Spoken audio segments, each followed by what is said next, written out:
But আমরা চাই যে একটা পেশাগত সুশিক্ষিত এবং আধুনিক শিক্ষা এবং আধুনিক অস্ত্রশস্ত্রে সজ্জিত সশস্ত্র বাহিনী। আমরা পাকিস্তানকে দেখলাম, ইরানকে দেখলাম, ইরানের থেকে ইসরায়েল অনেক বেশি supported, well trend and well armed equipped. ইরানকে স্যাংশনের মধ্যে রাখা হয়েছে গত 20-30 বছর ধরে। পাকিস্তান অর্থনৈতিকভাবে অনেক দুর্বল ইন্ডিয়ার তুলনায়, বাট তারা যেভাবে তাদেরকে ম্যানেজ করেছে সেখানেও কিন্তু তারা ব্যবসার সাথে জড়িত, কিন্তু they did not compromise with their profession. আপনার ম্যাক্সিমাম জেল হচ্ছে চাকরিচ্যুতি অথবা নিম্নে যে কোনো রায়। নিম্নে যে কোনো রায় মানে কিন্তু আপনি মাফ করে দিতে পারবেন একটা ধামকি দিয়ে, যাই আর আরেকবার করবি না বিয়ে। এটা কিন্তু কমন, এই আরেকবার বিয়ে করবি না, খবরদার আর করবি না। মানে বিয়ে তো মানুষ একবারই করার কথা। ইট ওয়াজ এ ফান সেইং দ্যাট 18 বছর মানে 26 বছর আগে বিয়ে করছে তাকে এই ওয়ার্নিং দিছে আরেকবার করবি না, এই ভুল আর করবি না। তাই সেইখানে আমরা দেখছি কি এই 16 বছরে প্রত্যেককে বের করে দেওয়া হয়েছে। আমি কিন্তু আনঅফিশিয়ালি কিন্তু পিএনজি রয়েছি গত 16 বছর, শুধু এই চিকিৎসাটাই ওপেন ছিল, আর বাকি সব ক্ষেত্রে আমি পিএনজি ছিলাম ইভেন আফটার অগস্ট। তাহলে নতুন করে আবার পিএনজি ওইটা দেখে তারা দেখছে যে ওনাকে তো সাহায্য করা যাচ্ছে না, তাই ঠিক আছে মেডিকেল ফ্যাসিলিটিটাও কাটতে হবে। আর এটা করে কিছু করতে পারবে না তো। আমার ফ্যামিলি তো we have lot of doctors, we have hospitals. আর আমাকে মানে বাংলাদেশের 18 কোটি মানুষ তো ফ্রি মেডিকেল পায় না, 2 লক্ষ 3 লক্ষ লোক পায়, ফ্যামিলি সাপোর্ট পায়। আমি তো আমজনতার সাথে যোগ দিলাম এখন, I am happy about it. আর কেন আমাকে পিএনজি করেছে আমার মনে হয় সোশ্যাল মিডিয়াতে যেভাবে জানতে চাচ্ছে আমার আর জানতে চাওয়ার প্রয়োজন নাই। আর প্রকৃত অর্থে পিএনজি হয়েছে কিন্তু জুলাই বিপ্লব, হাসান নাসির পিএনজি হয় নাই। কেননা পিএনজি যদি উল্লেখ করতো যে আমি কোনো রাষ্ট্রবিরোধী বা সশস্ত্র বাহিনী বিরোধী কোনো কার্যক্রমের সাথে সম্পৃক্ত ছিলাম, তাহলে তারা উল্লেখ করতো, জানাতো। সুতরাং এখন জানানোর সুযোগ আছে, অথরিটি জানাক আমি রাষ্ট্রের বিরুদ্ধে কি কাজ করেছি। আপনি বলছিলেন যে আপনাকে সাহায্য করতে চাই, কেন সাহায্য করতে চাই আপনাকে, মানে আপনি কি করেছেন? এটা তো আমার, যদি আপনি গত অগস্টের থেকে ইউটিউব ফলো করেন তাহলে আমাকে আর বলার প্রয়োজন হবে না। আপনি যদি জেনে জিজ্ঞেস করেন, জনগণের আমার মনে হয় জানার প্রয়োজন নাই, আপনি জানতে চাচ্ছেন কেন আমাকে সাহায্য করতে চাই। আমি এই বিষয়টা আবার বলতে চাচ্ছি না বা বলতে ইচ্ছাও করতেছে না। আমি 5 তারিখ রাত্রে ডিজিএফ এর সামনে যখন গিয়েছিলাম ওই যারা গুম আছে তাদেরকে মুক্ত করতে, ওই ভিডিওটা যদি দেখেন ওখানে আমি উল্লেখ করেছিলাম যে শেখ হাসিনা পালিয়েছে, কিন্তু তার প্রশাসন, তার সমস্ত সাঙ্গ পাঙ্গ সবকিছু দেশে রয়ে গেছে, সবটা প্রতিটা প্রতিষ্ঠানে তার রয়ে গেছে। অন্যান্য প্রতিষ্ঠানে কিছুটা চেঞ্জ হলেও সশস্ত্র বাহিনীতে তার কোনো ছাপই পড়ে নাই। আপনি আমাদের সাথে যুক্ত হয়ে অনেকবার বলেছেন, মানে ওইটারই প্রতিফল, আমি আর কিছু না। যেহেতু সশস্ত্র বাহিনীতে তার কোনো প্রতিফল দেখা যাচ্ছে না বা যায় নাই, over the period they got more resistant. এবং সেখানে আমরা এইবার প্রথম দেখলাম যে সো মেনি সেক্রেটারিজ, প্রতিমন্ত্রী পদমর্যাদার চিফ ইলেকশন কমিশনাররা জেলে, মন্ত্রীরা জেলে, আইজি পুলিশরা জেলে। বাট ওই জিয়া পালাইতে গেছিল, সে ধরা পড়ছে দেখে সে জেলে, নাহলে সেও বাইরে থাকতো, একজনও ভিতরে থাকতো না। এটা আমি মনে করি জনগণের প্রশ্ন করা উচিত, নাই কেন? তাহলে গুম খুন হত্যা, বিডিআর হত্যাকাণ্ড, হেফাজত হত্যাকাণ্ড, গত 16 বছরের যত রকম গুম খুন হত্যাকাণ্ড চলেছে, প্লাস জুলাইয়ের হত্যাকাণ্ডের সাথে কি সশস্ত্র বাহিনীর কেউই জড়িত না? এই হাজার হাজার লক্ষ কোটি টাকা দুর্নীতি হয়েছে, এটার সাথে কি সশস্ত্র বাহিনীর কেউ জড়িত নাই? যদি না থেকে থাকে তাহলে তো অবশ্যই আমার পিএনজি হওয়া উচিত, কারণ আমি এটার বিরুদ্ধেই তো সংগ্রাম করছি যে সশস্ত্র বাহিনী কলঙ্কিত হয়েছে গত 16 বছর, এটা প্রাতিষ্ঠানিক ভাবে ধ্বংস করা হয়েছে, এটা সুনাম ফিরিয়ে আনতে হবে। আমার কিন্তু আর বলার কিছু ছিল না, আমি কিন্তু ওখানে চাকরি করতে যাব না, কিন্তু অন্যায়ভাবে অফিসারদেরকে, সৈনিকদেরকে চাকরিচ্যুত করা হয়েছে। ভবিষ্যৎ প্রজন্ম, বাংলাদেশের একটা গরিব দেশের এই সীমিত অর্থের মধ্যে দিয়ে অফিসার এবং সৈনিকদেরকে প্রশিক্ষণ দেওয়া হয়, সেখানে অকারণ রাজনৈতিক কারণে তাদেরকে চাকরিচ্যুত করতে হয় এবং সামাজিকভাবে, পারিবারিকভাবে, পেশাগতভাবে লাঞ্ছিত এবং তাদেরকে দণ্ড দেওয়া হয়। এবং সব থেকে বড় জিনিস হচ্ছে বিচার ব্যবস্থাটা একেবারে মানে জঘন্য পর্যায়ে চলে গেছে, যে একেবারে পুরা মানে কি বলবো, এটা ওই left hand of the law একটা ছবি দেখেছিলাম আমরা হলিউডে, কাউবয় মুভি ছিল, মানে I am the law sort of thing. এই জিনিসগুলা আমি এই জন্যই কিন্তু আমি 5 আগস্ট থেকে একভাবে বলে আসছি যে সশস্ত্র বাহিনীর আইন সংস্কার করতে হবে। আমাদের প্রতিবেশী সংস্কার করে ফেলছে এবং 2007 সালে সংস্কার করে এটা কার্যকর হয়েছে মনে হয় 16 সাল থেকে, যে সশস্ত্র বাহিনীর যে কোনো আইনগত সিদ্ধান্তের ব্যাপারে যে কেউ সংক্ষুব্ধ হলে হাইকোর্টে একটা কোর্ট আছে, আর্ম ফোর্সেস ট্রাইব্যুনাল, এএফটি বলে। আর্ম ফোর্সেস ট্রাইব্যুনালেও অনেক কেস আছে, সেন্সিটিভ কেস, তাদের রায়েও যদি সন্তুষ্ট না হয় তারা সুপ্রিম কোর্টে যেতে পারে। তো it has become absolutely at per with international standard. অন্যান্য যে কোনো ডেভেলপড কান্ট্রিতে কিন্তু এই আইনটা বা এই সংশোধনটা হয়েছে। এই বিষয়টা আমরা ডক্টর আলী রিয়াজের কনস্টিটিউশন রিফর্ম কমিশনে আমি গিয়েছিলাম, আমি আমাদের টিম নিয়ে, Nexus Defence and Justice, colonel Hasin এবং আমরা ওখানে কিন্তু পুরো প্রেজেন্টেশন দিয়েছি এবং কোন কোন দেশে আইনটা সংস্কার হয়েছে সেটা বলেছি। এবং সব থেকে বড় জিনিস হচ্ছে যে এই সংস্কার কোনো অবস্থাতেই সশস্ত্র বাহিনীর সদস্য দিয়ে করলে হবে না। মানে যে কমান্ড আইনকে অপব্যবহার করে অভ্যস্ত তারা কখন এটা সংস্কার চাইবে না, এটা সব তাদের অ্যাডভান্টেজে যায়।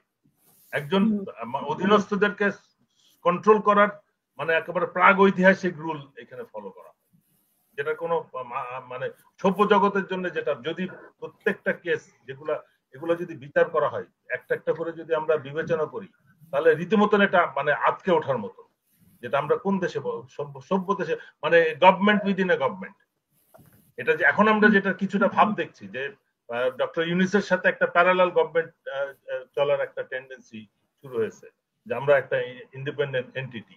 এটা কিন্তু ভিতরের আইন শৃঙ্খলার রক্ষার ব্যাপারেও কিন্তু তাই, যে কোনো অধীনস্থ কোনো সত্য কথা বলতে পারবে না, সিনিয়র অপছন্দ করে এমন কোনো বলতে পারবে না। বাট আমরা চাই যে একটা পেশাগত সুশিক্ষিত এবং আধুনিক শিক্ষা এবং আধুনিক অস্ত্রশস্ত্রে সজ্জিত সশস্ত্র বাহিনী। আমরা পাকিস্তানকে দেখলাম, ইরানকে দেখলাম, ইরানের থেকে ইসরায়েল অনেক বেশি supported, well trend and well armed equipped. ইরানকে স্যাংশনের মধ্যে রাখা হয়েছে গত 20-30 বছর ধরে।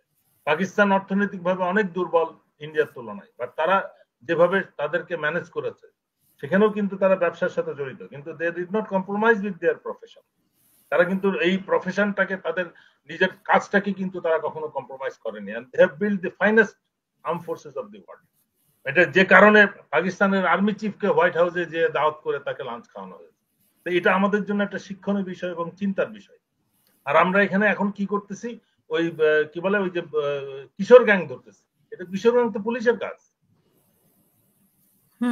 আমরা এখন জুলাইয়ের বিপ্লবের পর আমরা ধরবো তো যারা গত 16 বছরে যারা হাজার হাজার কোটি টাকা লুটপাট করেছে, গুম খুনের সাথে জড়িত, তারা তো শুধু ঢাকার না, তারা কেউ প্লেনে উঠে চলে গেছে, তারা তো দেশের বিভিন্ন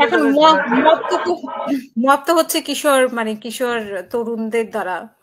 তো তাদের এইটা এখন আমরা মব টার্মটা কি আপনি গত 16 বছরে শুনছেন? আওয়ামী লীগের আমলে মব কথাটা শুনছেন? এটা তো একটা ন্যারেটিভ। তখন ছিল এটা জনরোষ, এটা একটা সন্ত্রাসী ছিল, কি বলে এটা বিএনপি জামাত ছিল। এখন মোশাররফ ভাই এখন তো আবার আমার এই কথাটা পছন্দ করবেন না, তখন যে কেউ হইলে হয়তো মৌলবাদ বা বিএনপি জামাত, তখন এটা টার্ম ছিল, এখন হয়ে গেছে এটা মব। কিন্তু এটা তো জনরোষ, কিন্তু জনগণ দেখতেছে যে কোনো কিছুর বিচার হচ্ছে না, কোনো পরিবর্তন হচ্ছে না। 2000 লোক প্রায় মারা গেছে, 30,000 লোক আহত হয়েছে, কিন্তু এরা কোনো বিচার পাচ্ছে না। এখনো যে কোথাও কোনো পরিবর্তন দেখছে না। যে আওয়ামী লীগ চলে গেছে, এখন ইন্টারিম গভর্নমেন্ট এসছে, কোনো আইন শৃঙ্খলা পরিস্থিতি, প্রশাসন, আমি একটু ইন্টারাপ্ট করতে চাই। আপনি আছে না, আমার কথা শেষ আপনি যে জায়গাটাতে ছিলেন, আপনি না আমি আপনার কাছ থেকে জানতে চাচ্ছি, সেটা হচ্ছে যে আর্মি যে চলে, আমরা আর্মি অ্যাক্ট 1952 কি আমরা এখনো ফলো করি? অবশ্যই। এটা আর্মি অ্যাক্ট 1952 বললে ভুল হবে। এটা ব্রিটিশ ইন্ডিয়ান আর্মি যেটা ছিল ওইটার আইনটাকে শুধু 1952 নাম দিয়ে এটা পাকিস্তান অ্যাডাপ্ট করছিল, এবং পাকিস্তানের সে 1952টা অ্যাজ ইট ইজ শুধু পাকিস্তান কেটে বাংলাদেশ করছে। এটা যদি হবে it could be British Indian army act 1936 or 23 or 1914, I do not know exactly, অতটুকু আমার স্টাডি নাই, আমি করতেছি, আমার জ্ঞানের সীমা স্বীকার করতেছি। কিন্তু that was A British Indian army, একটা কলোনিয়াল আর্মিকে যেভাবে কন্ট্রোল করা হয় সেই অ্যাক্টের উপর কিন্তু আমরা এখনো চলতেছি। আপনারা যে 3টা আর্মি কোর্ট কনস্টিটিউট করতে পারেন সেনাবাহিনীর প্রধান, এটার মধ্যে লফলস গুলো কি একটু বলেন, আমরা শুনি একটু, আমরা জানি না এগুলো আর কি। এটা তো আপনার জানতে হবে। আপনার যদি অফিসিয়ালি বলতে বাধা না থাকে তাইলে বলবেন, অফিসিয়ালি বলতে বাধা থাকে বলবেন। মোশাররফ ভাই, আমাদের এই মিথটার থেকে বেরিয়ে আসতে হবে যে everything in the army is secret, top secret. এইটা করেই কিন্তু 14টা বাজছে সশস্ত্র বাহিনীর। নাথিং ইজ সিক্রেট এক্সেপ্ট আপনি কখন অপারেশন করবেন, time of operation, place of operation. আপনি কোথাও যুদ্ধে যাবেন, কাউকে আক্রমণ করবেন, এই যে ভারত ওয়ার্নিং দিয়ে আক্রমণ করছে, ধরা খেয়ে গেছে, আমরা শুধু টেররিস্ট আক্রমণ করব। আমেরিকায় ওয়ার্নিং দিচ্ছে আমরা নিউক্লিয়ার প্ল্যান্ট অ্যাটাক করতে আসতেছি। ওই টাইমটা, মেথড, ডাইরেকশন, এগুলো হচ্ছে সিক্রেট। আর্মির কিন্তু আর কোনো কিছু সিক্রেট না মডার্ন হিস্ট্রিতে, এটা বুঝতে হবে। না, আপনারা যে কোর্ট কনস্টিটিউট করেন হাইয়েস্ট লেভেলটা কি? আর্মি কোর্ট যে তিনটা টায়ার যে কোর্ট আছে আর্মিতে, তিনটা হাইয়েস্ট হচ্ছে field general court martial, field general court martial. আর তারপরে আর লোয়েস্ট হচ্ছে সামারি কোর্ট মার্শাল বলে, যেটা একটা লেফটেন্যান্ট কর্নেল বা একটা মেজর কমান্ডার সে ফর্ম করতে পারে। তার একটা লিমিট আছে যে কতটুকু সে দিতে পারবে, 1 বছর পর্যন্ত জেল দিতে পারে যে কাউকে।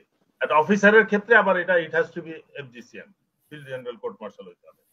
আর ডিস্ট্রিক্ট কোর্ট মার্শাল আছে, আর মানে আর জেনারেল কোর্ট মার্শাল আছে। এন্ড ফিল্ড জেনারেল কোর্ট মার্শালটাই হচ্ছে হাইয়েস্ট, যেটা মৃত্যুদণ্ড দিতে পারে। বাট এটা হচ্ছে এই জিনিসটা কিন্তু যখন ব্রিটিশ টাইমে কিন্তু জুডিশিয়াসলি অ্যাপ্লাই করা হতো। পাকিস্তান আর্মিতে আমি এখন তো কনভিন্স দ্যাট ওখানে এখনো জুডিশিয়াসলি এটা অ্যাপ্লাই করা হয়। একটা অ্যাক্টে বলা আছে যে এই অপরাধটা করলে আপনার ম্যাক্সিমাম 3 বছর জেল হবে। আপনি সাপোজ আমি বললাম যে বিয়ে করলে বয়স 26-এর মধ্যে বিয়ে করতে হবে, আগে বিয়ে করলে আপনার ম্যাক্সিমাম জেল হচ্ছে চাকরিচ্যুতি অথবা নিম্নে যে কোনো রায়। নিম্নে যে কোনো রায় মানে কিন্তু আপনি মাফ করে দিতে পারবেন একটা ধামকি দিয়ে, যাই আর আরেকবার করবি না বিয়ে। এটা কিন্তু দিস ওয়াজ এ কমন, এই আরেকবার বিয়ে করবি না, খবরদার আর করবি না। মানে বিয়ে তো মানুষ একবারই করার কথা। That was it was a fun saying that 18 বছর মানে 26 বছর আগে বিয়ে করছে তাকে এই ওয়ার্নিং দিছে আরেকবার করবি না, এই ভুল আর করবি না। তাই সেইখানে আমরা দেখছি কি এই 16 বছরে প্রত্যেককে বের করে দেওয়া হয়েছে, মানে যারা বিরোধীপন্থী, মানে দলের লোককে ছাড় দেওয়া হয়েছে আর করবি না। আর যাদেরকে দেখা গেছে যে যারা আমার কথা শুনবে না বা আমার মতের বাইরে আছে, তাদেরকে স্টেটমেন্ট তুমি সময়ের আগে বিয়ে করছো, যাও বাড়িতে চলে, মানে জাস্ট বরখাস্ত, মানে অবসরও না, এই জিনিসগুলা। বাট আমার প্রশ্ন হচ্ছে সশস্ত্র বাহিনীকে অ্যাবসলিউটলি আমি শুধু বক্তৃতা দিলে কিন্তু হবে না। আমি স্বাধীনতা সার্বভৌমত্ব রক্ষার জন্য আমরা রয়েছি, আমাকে আমার কার্যক্রম সবকিছুতে প্রমাণ করতে হবে। হিলট্রাক্সে এখন এই জিনিসটা ডেভেলপ করছে, দে আর ডুইং এক্সেলেন্ট। আমি কিন্তু সৈনিক লেভেলে, অফিসার লেভেলে, জুনিয়র অফিসার লেভেলে কোনো ফ্ল নাই, কিন্তু ট্রুলি স্পিকিং আর্মি কিন্তু এখনো intact and most organised force or group in the country, কোনো ডাউট নাই। এবং ওই জিনিসটা এখনো ইনট্যাক্ট রয়েছে with full integrity, honesty and sincerity. Problem হয়ে গেছে যে গত স্বৈরাচার সরকার টপ লেভেলকে তারা কন্ট্রোলে নিয়ে নিয়েছে, এবং যারা যোগ্য না তাদেরকে যখন দেখছে সে আমার কথা শুনবে তখন তাকে টেনে উপরে নিয়ে আসছে এবং তাকে দিয়ে যা খুশি তাই করাইতে পারছে। প্রফেশনালরা নিচে পড়ে রয়েছে বা চাকরি পুরা হয়ে গেছে, বাড়ি চলে গেছে। এই পরিস্থিতিটার থেকে আমরা বলতেছি যে ওই জন্য আর্মিকে পাবলিকও বলে যে দেশপ্রেমিক আর নাই, ক্যাশ প্রেমিক।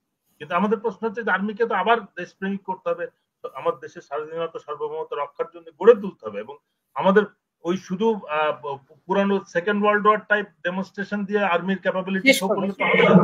আমাদের মডার্ন টেকনিক কি আমরা ইউজ করতেছি বা আছে এটা জানলেও আমরা সন্তুষ্ট হব। এই জিনিসটা দেখার বিষয়, বোঝার, অসংখ্য ধন্যবাদ। আমরা এটা করতে পারছি কিনা। ধন্যবাদ।